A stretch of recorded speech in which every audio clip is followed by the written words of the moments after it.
Assalamualaikum warahmatullahi wabarakatuh. Jumpa lagi dengan saya Fatoni. Semoga Allah Subhanahu wa taala menganugerahkan kesehatan bagi kita semua. Amin amin ya rabbal alamin. Kesempatan kali ini kita akan mempelajari pembelajaran kelas 5 tema 1 organ gerak hewan dan manusia, subtema 3 lingkungan dan manfaatnya, pembelajaran ke-1. Tujuan pembelajaran 1. Dengan kegiatan membaca, siswa dapat menentukan ide pokok setiap paragraf dalam bacaan secara percaya diri. 2. Dengan menulis, siswa dapat mengembangkan ide pokok menjadi sebuah paragraf secara tanggung jawab. Perhatikan ilustrasi gambar ini. Ya, dari gambar itu ayo kita mengamati. Amatilah ilustrasi gambar pada halaman sebelumnya tadi. Buatlah sebuah cerita berdasarkan gambar-gambar tersebut. Namun sebelumnya kamu harus menentukan ide pokok tiap-tiap paragrafnya terlebih dahulu. Ya, ini misalnya ide pokok. Proses pembuatan gerabah dari tanah liat. Cerita berdasarkan gambar. Proses pembuatan gerabah dari tanah liat dilakukan dengan tahapan-tahapan yang harus dilakukan secara berurutan.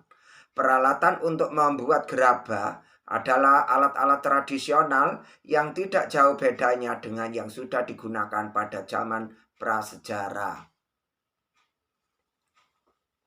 Lanjutnya, ayo membaca. Judulnya Gerabah dari Pulau Madura. Ya, ini saya bacakan sebagian paragraf saja. Salah satu warisan karya budaya yang sangat tua, luas persebarannya, dan mampu bertahan hingga sekarang adalah gerabah, yakni barang pecah belah dari tanah bakar yang dibuat secara tradisional. Gerabah juga dikenal dengan sebutan tembikar. Gerabah konon sudah dibuat manusia sejak mereka hidup, menetap dan mulai bercocok tanam beberapa ribu tahun sebelum tahun Masehi. Dan kini masih kita dapatkan di seluruh pelosok Nusantara, tidak terkecuali di Pulau Madura. Pada situs-situs kebudayaan dan purbakala banyak dijumpai gerabah atau tembikar yang difungsikan sebagai peralatan atau perkakas rumah tangga dan untuk keperluan peribadatan serta penguburan mayat. Gerabah yang paling sederhana dibuat dan dibentuk hanya menggunakan tangan dengan ciri adonan yang kasar, dan bagian-bagian gerabah tersebut masih dipenuhi dengan jejak-jejak jari. Selain itu, bentuknya kadang tidak simetris. Tidak terkecuali di Pulau Madura, gerabah dibuat untuk difungsikan sebagai peralatan sehari-hari masyarakat setempat yang dilakukan secara tradisional seperti apa yang dilakukan oleh para pendahulunya. Kesamaan pembuatan gerabah di Madura sekarang ini dengan para pendahulunya adalah proses pembuatan dan bentuknya yang masih tradisional, sama seperti gerabah-gerabah yang dihasilkan pada zaman terdahulu. Ayo menulis.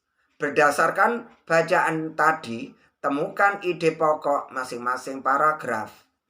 Paragraf 1, ide pokok.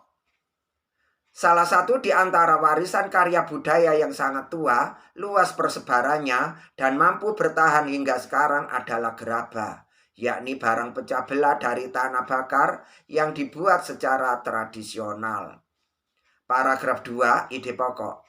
Pada situs-situs kebudayaan dan purbakala, banyak dijumpai gerabah dan tembikar yang difungsikan sebagai peralatan atau perkakas rumah tangga dan untuk keperluan peribadahan serta penguburan mayat.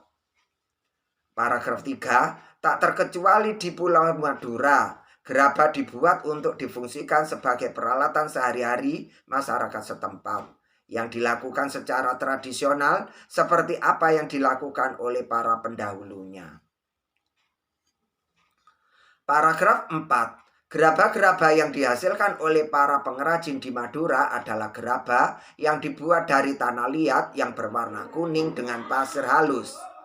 Paragraf 5, beberapa daerah di Madura menjadi penghasil gerabah seperti di Mandala, Adulyang, Dukoru Baru, Yangkatan, Kiangean, Baragung, Pademanwa, Dalpeang, Pakaporan, Blega, Biangkalan, dan lain-lain.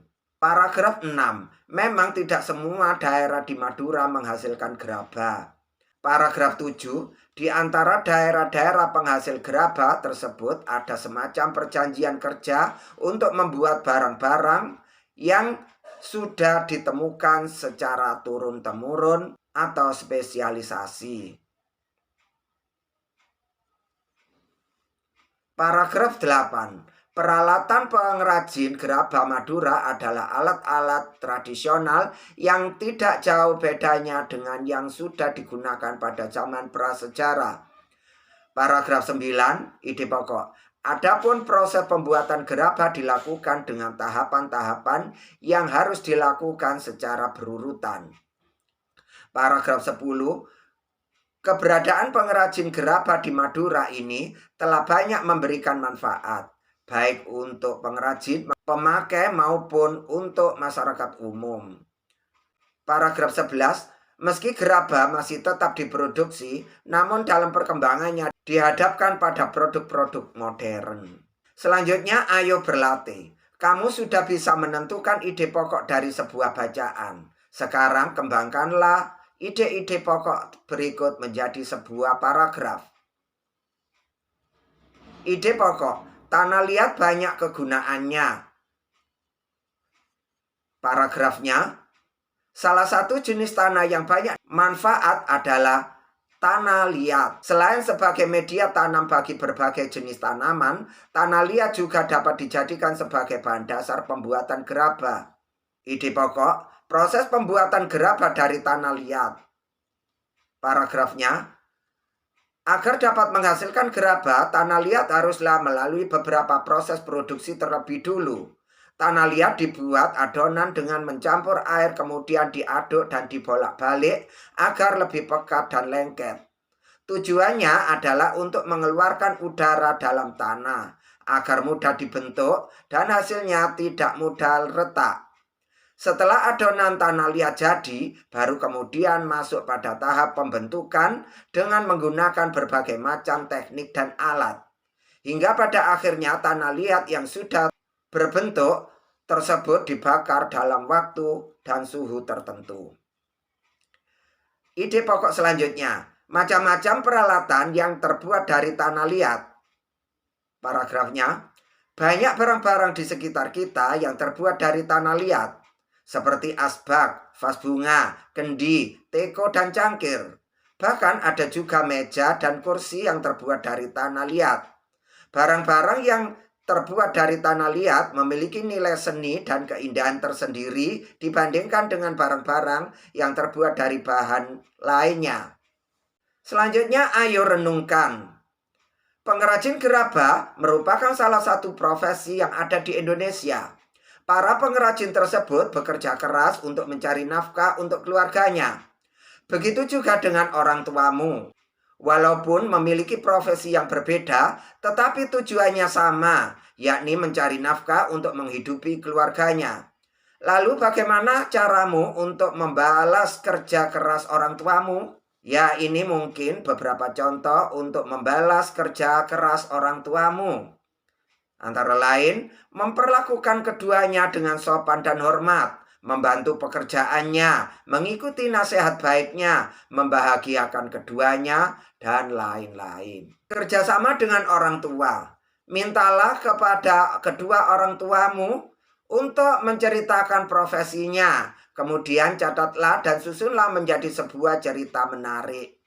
Ini contohnya, misalnya cerita dari orang tua kalian. Orang tuaku bekerja sebagai petani. Dengan bekerja sebagai petani di sawah dan kebun, orang tuaku bisa menghidupi keluargaku. Aku sangat bersyukur karena orang tuaku bekerja dengan cara yang halal dan berkah. Setiap pagi orang tuaku pergi ke sawah setelah subuh. Orang tuaku membawa bekal dan cangkul. Di sawah mereka mencangkul sedikit demi sedikit bidang tanah. Setelah itu dilakukan penanaman padi dan menunggu beberapa bulan hingga panen raya. Aku sangat senang sekali. Setiap panen selalu membantu orang tua dan melihatnya mereka bahagia dengan hasil panen yang melimpah. Demikian pembelajaran kali ini. Semoga bermanfaat. Sekian, terima kasih. Wassalamualaikum warahmatullahi wabarakatuh.